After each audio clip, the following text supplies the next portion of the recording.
طيب الفيديو ده بشرح فيه الانيشيتيف بتاعت A Better Me For Me. دي انيشيتيف معمولة علشان to help single moms ان هم يبتدوا يشتغلوا على السيلف لاف هيلينج جيرني بتاعتهم. ليه السيلف لاف مهم جدا؟ هو مهم لكل الناس يا جماعه، بس انا دلوقتي التارجت اودينس بتاعي او الناس اللي هشتغل معاهم مركزه معاهم دلوقتي هم السنجل مومز. hopefully ان شاء الله later on I will expand، بس for now تركيزي زياده على السنجل مومز علشان السنجل مامز بيبقوا في جزء منهم شغل وجزء منهم بيروح مجهود طاقتهم بيروح للولاد والبيت ومسؤوليات كتيره جدا and they feel like they're doing it all alone.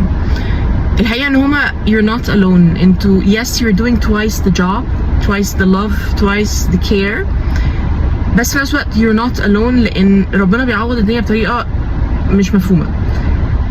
بس sometimes بنبقى مش قادرين نشوف الكلام ده، والكلام ده ممكن يأثر على اولادنا، فبالتالي it's important for single moms ان هم يملوا ازازتهم ويملوا نفسهم ويحبوا نفسهم بطريقه healthy ويحطوا نفسهم priority so that when they pour into themselves هيقدروا بعد كده to pour into their kids.